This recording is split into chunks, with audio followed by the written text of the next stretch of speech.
जीवन सत्य की खोज दो मार्गों से हो सकती। एक पुरुष का मार्ग है आक्रमण का, हिंसा का, छीन झपट का। अभिवृद्धि करने वाले कुरुक्षेत्र में एक स्त्री का युद्ध की इच्छा से इकट्ठे हुए दुर्योधन आदि मेरे पुत्रों ने एवं युधिष्ठिर आदि पांडु पुत्रों ने क्या किया?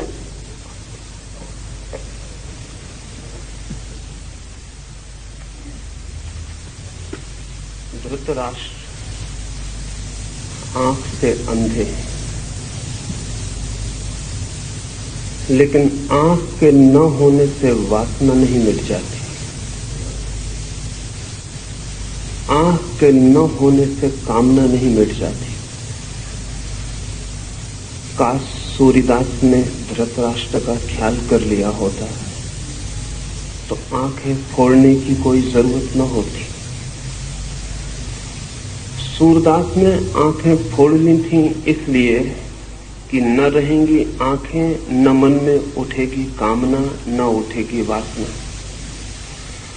पर आंखों से कामना नहीं उठती, कामना उठती है मन से। आंखें फूट दी जाए, फोड़ के डाली जाए तो भी वासना का कोई अंत नहीं। गीता की ये अद्भुत कथा एक अंधे आदमी की जिज्ञासा से शुरू होती है। असल में इस जगत में सारी कथाएं बंद हो जाएं अगर अंधा आदमी न हो। इस जीवन की सारी कथाएं अंधे आदमी की जिज्ञासा से शुरू होती हैं। अंधा आदमी भी देखना चाहता है उसे जो उसे दिखाई नहीं पड़ता है। बहरा भी सुनना चाहता है उसे जो उसे सुनाई नहीं पड़ता है। सारी इंद्रियां भी खो जाएं तो भी मन के भीतर छिपी हुई वृत्तियों का कोई विनाश नहीं होता है। तो पहली बात तो आपसे ये कहना चाहूंगा कि स्मरण रखें, धृतराष्ट्र अंधे हैं, लेकिन युद्ध के मैदान पर क्या हो रहा है, मीलों दूर बैठे उनका मन उसके लिए उत्सुक, जानने को पीड़ित, जानने को आतुर है। दूसरी बात ये भी स्मरण रखें कि अंधे धृतराष्ट्र के 100 पुत्र हैं, लेकिन अंधे व्यक्तित्व की संतति आंख वाली नहीं हो सकती है, भला ऊपर से आंखें दिखाई पड़ती हूं। अंधे व्यक्ति से जो जन्म पाता है, और शायद अंधे व्यक्तियों से ही लोग जन्म पाते हैं, तो भला ऊपर की आंख हो, भीतर की आंख पानी कठिन है, ये दूसरी बात भी समझ लेनी जरूरी है। धृतराष्ट्र से जन्मे हुए 100 पुत्र सब तरह से अंधा व्यवहार कर रहे थे। आंखें उनके पास थीं, लेकिन भीतर की आंख नहीं थी। अंधे से अंधापन ही पैदा हो सकता है। फिर भी ये पिता क्या हुआ ये जानने को उत्सुक है। तीसरी बात ये भी ध्यान रख लेनी जरूरी है कि धृतराष्ट्र कहते हैं धर्म के उस कुरुक्षेत्र में युद्ध के लिए इकट्ठे हुए। जिस दिन धर्म के क्षेत्र में युद्ध के लिए इकट्ठा होना पड़े उस दिन धर्म क्षेत्र बचता नहीं है। और जिस दिन धर्म के क्षेत्र में भी लड़ना पड़े उस दिन धर्म के भी बचने की संभावना समाप्त हो जाती है। रहा होगा वो धर्म क्षेत्र, था नहीं। रहा होगा कभी, पर आज तो वहां एक दूसरे को काटने को आतुर सब लोग इकट्ठे हुए थे। ये प्रारंभ भी अद्भुत है। ये इसलिए भी अद्भुत है कि अधर्म क्षेत्रों में क्या होता होगा उसका हिसाब लगाना मुश्किल है। धर्म क्षेत्र में क्या होता है वो धृतराष्ट्र संजय से पूछते हैं कि वहां युद्ध के लिए आतुर मेरे पुत्र और उनके विरोधियों ने क्या किया है, क्या कर रहे हैं, वो मैं जानना चाहता हूं। धर्म का क्षेत्र पृथ्वी पर शायद बन नहीं पाया अब तक, क्योंकि धर्म क्षेत्र बनेगा तो युद्ध की संभावना समाप्त हो जानी चाहिए। युद्ध की संभावना बनी ही है और धर्म क्षेत्र भी युद्धरत हो जाता है, तो हम अधर्म को क्या दोष दें, क्या निंदा करें। सच तो यह है कि अधर्म के क्षेत्रों में शायद कम युद्ध हुए हैं, धर्म के क्षेत्रों में ज्यादा युद्ध हुए हैं। और अगर युद्ध और रक्तपात के हिसाब से हम विचार करने चलें तो धर्म क्षेत्र ज्यादा अधर्म क्षेत्र मालूम पड़ेंगे बजाय अधर्म क्षेत्रों के। ये व्यंग भी समझ लेने जैसा है कि धर्म क्षेत्र पर अब तक युद्ध होता रहा है और आज ही होने लगा है, ऐसा भी ना समझ लेना कि आज ही मंदिर और मस्जिद युद्ध के अड्डे बन गए हों। हजारों साल पहले जब हम कहें कि बहुत भले लोग थे पृथ्वी पर और कृष्ण जैसा अद्भुत आदमी मौजूद था, तब भी कुरुक्षेत्र के धर्म क्षेत्र पर लोग लड़ने को ही इकट्ठा हुए थे। ये मनुष्य की गहरे में जो युद्ध की पिपासा है, ये मनुष्य की गहरे में विनाश की जो आकांक्षा है, ये मनुष्य के गहरे में जो पशु छिपा है, वो धर्म क्षेत्र में भी छूट नहीं जाता, वो वहां भी युद्ध के लिए तैयारियां कर लेता है। इसे स्मरण रखने के लिए उपयोगी है। और ये भी कि जब धर्म की आड़ मिल जाए लड़ने को, तो लड़ना और भी खतरनाक हो जाता है, क्योंकि तब जस्टिफिकेशन, तब न्याय युक्त भी मालूम होने लगता है। तो ये अंधे धृतराष्ट्र ने जो जिज्ञासा की है, उससे ये धर्म ग्रंथ शुरू होता है। सभी धर्म ग्रंथ अंधे आदमी की जिज्ञासा से शुरू होते हैं। जिस दिन दुनिया में अंधे आदमी न होंगे, उस दिन धर्म ग्रंथ की कोई जरूरत भी नहीं रह जाती। वो अंधा ही जिज्ञासा कर रहा है।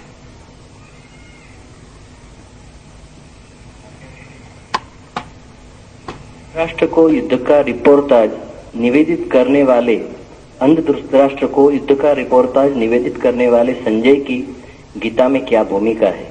संजय क्या क्लेयरवॉयंस, दूरदृष्टि या क्लेयर ऑडियंस, दूर श्रवण की शक्ति रखता था? संजय की चित्त शक्ति की गंगोत्री कहां पर है?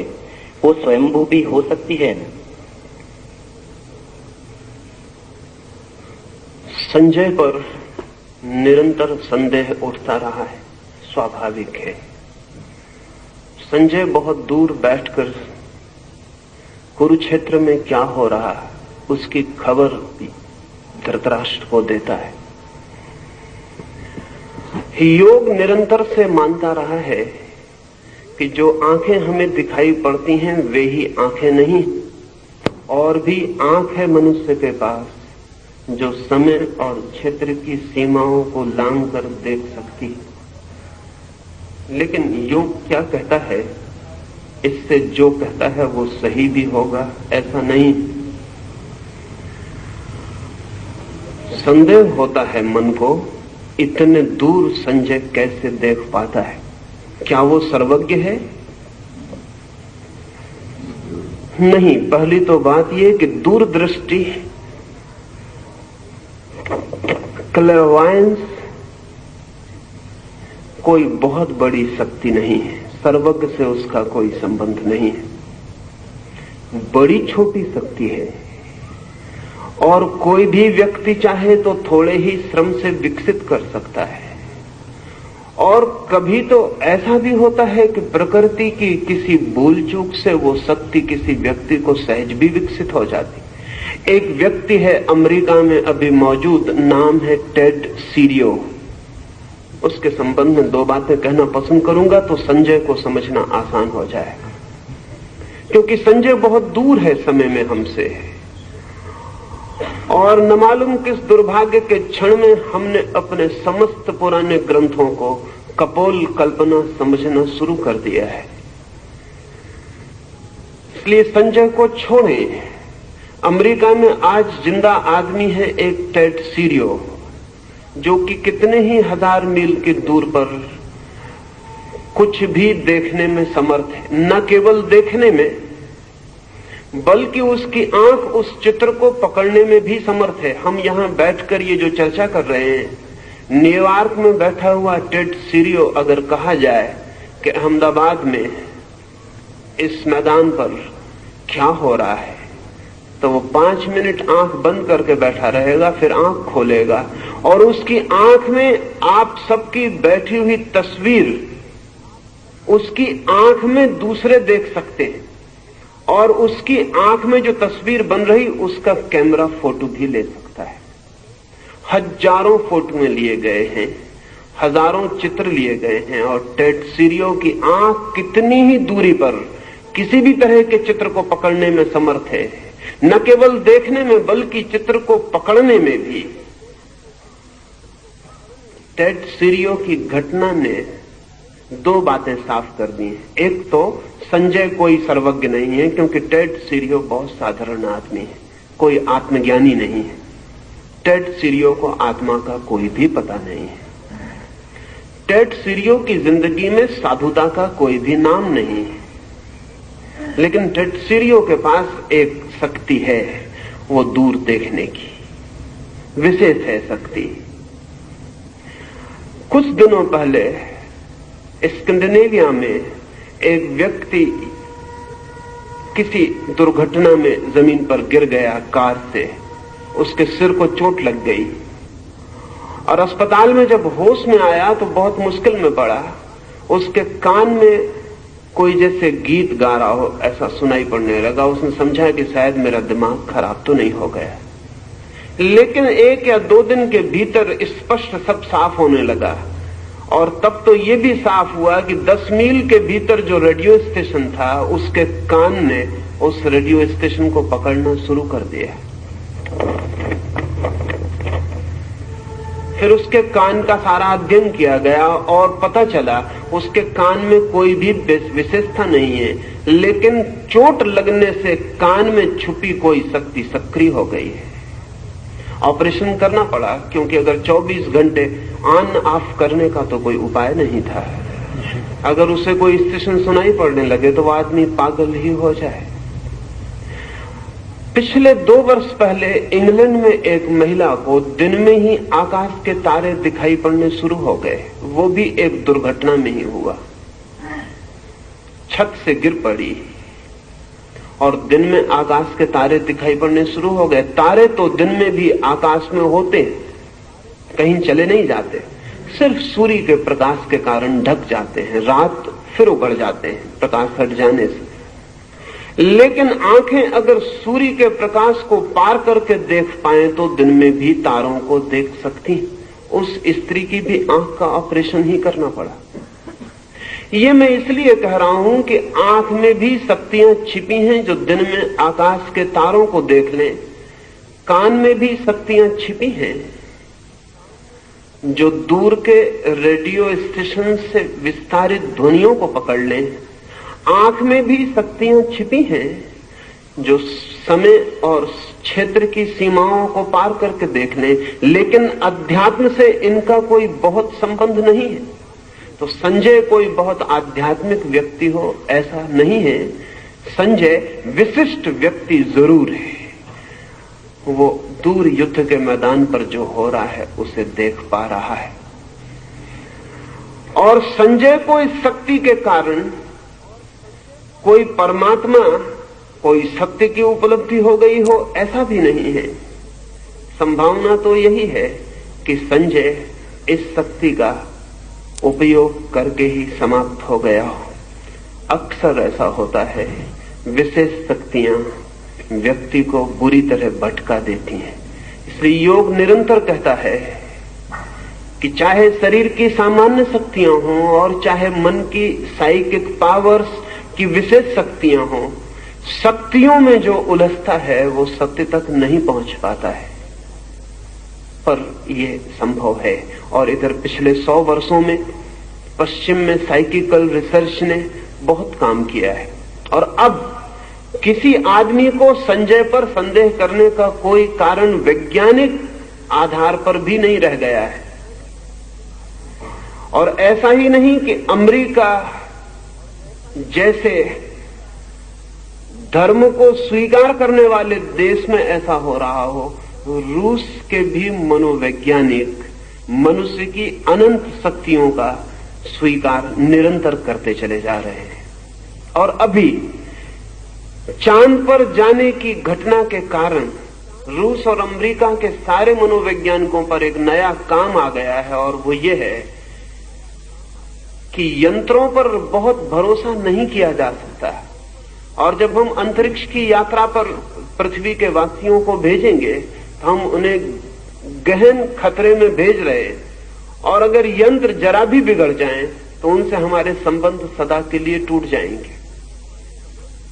और फिर हम कभी पता भी नहीं लगा सकेंगे कि वे यात्री कहां खो गए। वे जीवित नहीं है, वे किस अनंत में भटक गए, हम उनका कोई भी पता न लगा सकेंगे। इसलिए एक सब्स्टिट्यूट, एक परिपूरक व्यवस्था की तरह दूर से बिना यंत्र के देखा जा सके, सुना जा सके, खबर भेजी जा सके, इसके लिए रूस और अमेरिका की दोनों की वैज्ञानिक प्रयोगशालाएं अति आतुर हैं।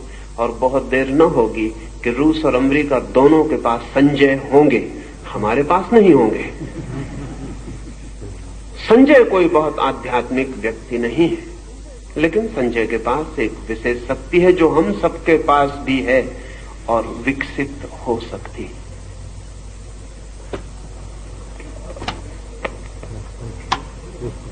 संजय उवाच दृष्ट्वा तु पाण्डवानीकम् व्यूढम् दुर्योधन तदा आचार्यम् उपसंगम्य राजा वचनमब्रवीत। संजय ने कहा, युद्ध की तैयारी के समय व्यूहाकार पांडवों की सेना को देखकर दुर्योधन ने द्रोणाचार्य के पास जाकर ये वचन कहे,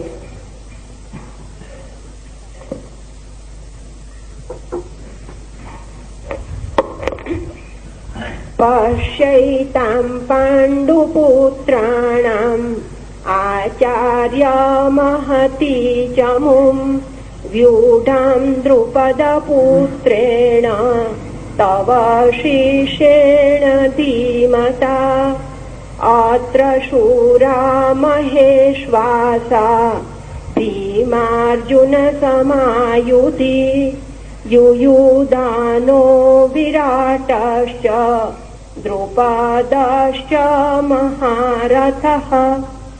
हे आचार्य, आपके तीक्ष्ण बुद्धि शिष्य धृष्टद्युम्न द्वारा शकट, पद्म आदि व्यूहाकार से रची गई पांडवों की इस विशाल सेना को देखिए।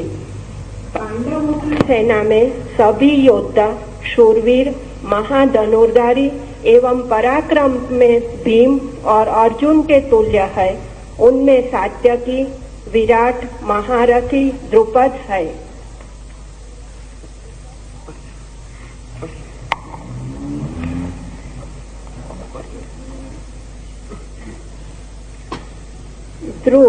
दृष्टकेतुश्च कीतानः काशीराजश्च वीर्यवान् पुरुजित् कुन्तिभोजश्च शैव्यश्च नरपुंगवः।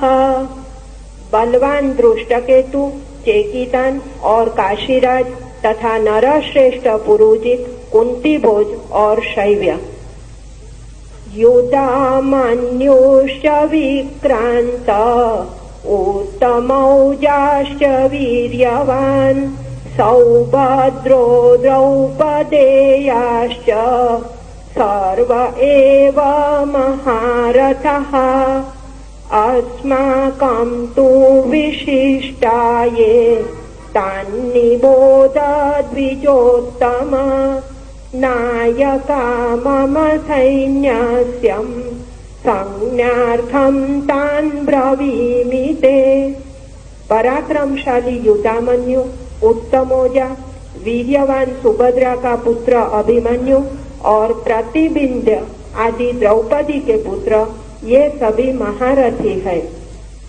हे आचार्यवर, हम लोगों के मध्य में बल, पौरुष, पराक्रम आदि से उत्कृष्ट जो मेरी सेना के नायक है, उन्हें आपके परिज्ञान के लिए मैं आपसे कहता हूँ।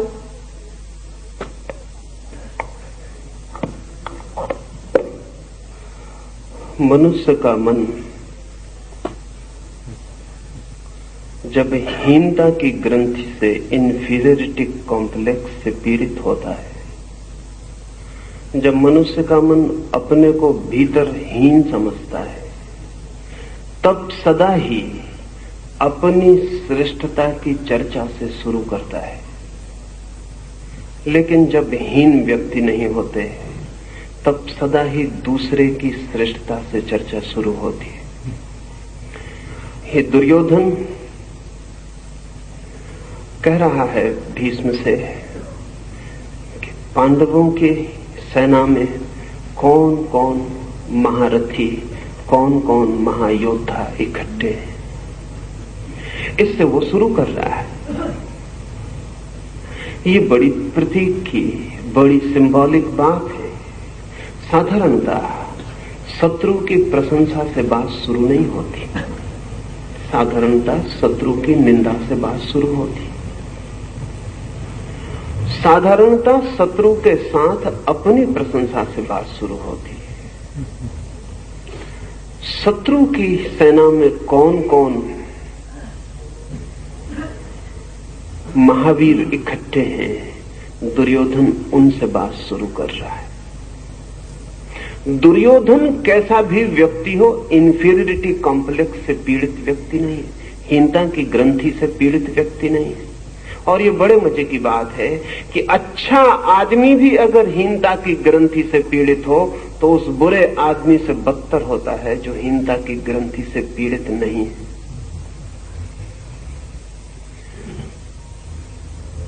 दूसरे की प्रशंसा से केवल वही शुरू कर सकता है जो अपने प्रति बिल्कुल आश्वस्त है।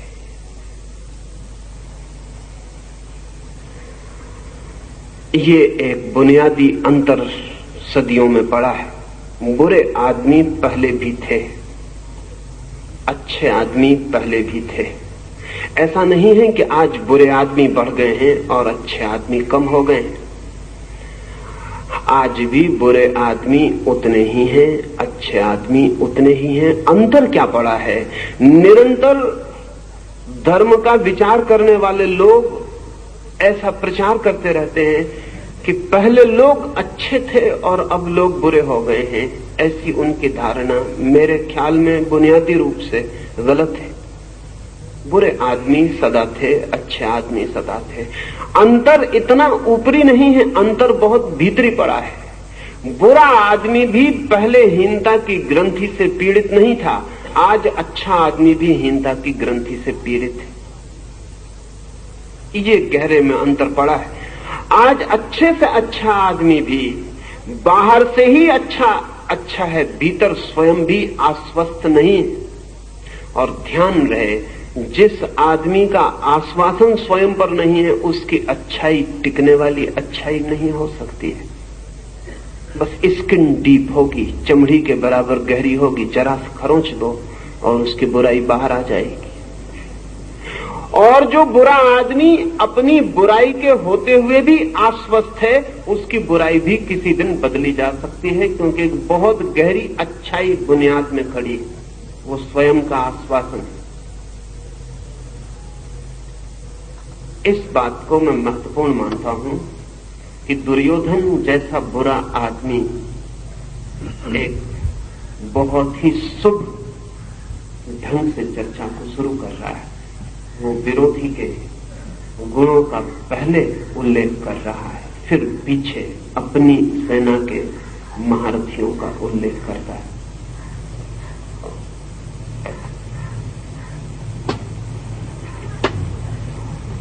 भगवान् भीष्मश्च कर्णश्च कृपाश्च समितिञ्जयः अश्वत्थामा विकर्णश्च सौमदत्ति तथैव च अन्ये च बहवः शूरा मदर्थे त्यक्तजीवितः नानाशास्त्रप्रहरणः सर्वे युद्धविशारदः। आप भीष्म पितामह कर्ण, युद्ध में दुर्जय कृपाचार्य, अश्वत्थामा, विकर्ण और सोमदत्त का पुत्र भूरिश्रवा, वांगिल, भगवत, कृतवर्मा आदि और भी अनेक शूरवीरों ने प्राण देकर भी मेरी जीत कराने का निश्चय कर रखा है। ये सभी लोग भांति भांति के शस्त्रास्त्रों से युद्ध करने वाले और सब प्रकार के युद्धों में कुशल है। अपर्याप्तं तदास्माकं बलं भीष्माभिरक्षितं पर्याप्तं त्विदमेतेषां बलं भीमाभिरक्षितम् अयनेषु च सर्वेषु यथा भागमवस्थितः भीष्ममेवाभिरक्षन्तु भवन्तः सर्व एव हि। यद्यपि हमारी सेना युद्ध के लिए पर्याप्त नहीं है, फिर भी उसके रक्षक भीष्म पितामह है, अतएव वह विजय के लिए पर्याप्त ही है। सामने खड़ी पांडवों की सेना युद्ध के लिए पर्याप्त होने पर भी भीमसेन से रक्षित होने के कारण अपर्याप्त ही है। हमारी विजय भीष्म पितामह के अधीन है, इसलिए आप सब लोग मोर्चों पर अपने अपने स्थानों पर स्थिर होकर भीष्म की ही रक्षा करें। आचार्य श्री श्रीमद् भगवद गीता में सारा भार अर्जुन पर है, और यहाँ गीता में दुर्योधन जो कहता है, तो दुर्योधन के ख्याल में पांडवों की सेना भीमा अभिरक्षितम और कौरव को विष्णु, तो विष्णु के सामने भीम रखने का ख्याल क्या है? यही नहीं हो सकता कि दुर्योधन अपने प्रतिस्पर्धी के रूप में भीम को ही देखता है? यह बिंदु विचारणीय है। सारा युद्ध अर्जुन की दूरी पर, लेकिन ये पीछे से सोची गई बात है। युद्ध के बाद युद्ध की निष्पत्ति पर, जो युद्ध के पूरे फल को जानते हैं वे कहेंगे कि सारा युद्ध अर्जुन की दूरी पर घूमा, लेकिन जो युद्ध के प्रारंभ में खड़े थे वे ऐसा नहीं सोच सकते। दुर्योधन के लिए युद्ध की सारी संभावना भीम से ही पैदा होती थी, उसके कारण थे। अर्जुन जैसे भले व्यक्ति पर युद्ध का भरोसा दुर्योधन भी नहीं कर सकता था। अर्जुन डमाडोल हो सकता है, इसकी संभावना दुर्योधन के मन में थी। अर्जुन युद्ध से भाग सकता है, इसकी कोई गहरी अचेतन प्रतीति दुर्योधन के मन में थी। अगर युद्ध टिकेगा तो भीम पर टिकेगा। युद्ध के लिए भीम जैसे कम बुद्धि के लेकिन ज्यादा शक्तिशाली लोगों पर भरोसा किया जा सकता है। अर्जुन बुद्धिमान है, और जहां बुद्धि है वहां संशय है, और जहां संशय है वहां द्वंद्व है। अर्जुन विचारशील है, और जहां विचारशीलता है वहां पूरे पर्सपेक्टिव, पूरे परिप्रेक्ष्य को सोचने की क्षमता है। वहां युद्ध जैसी भयंकर स्थिति में आंख बंद करके उतरना कठिन। दुर्योधन भरोसा कर सकता है युद्ध के लिए भीम का। भीम और दुर्योधन के बीच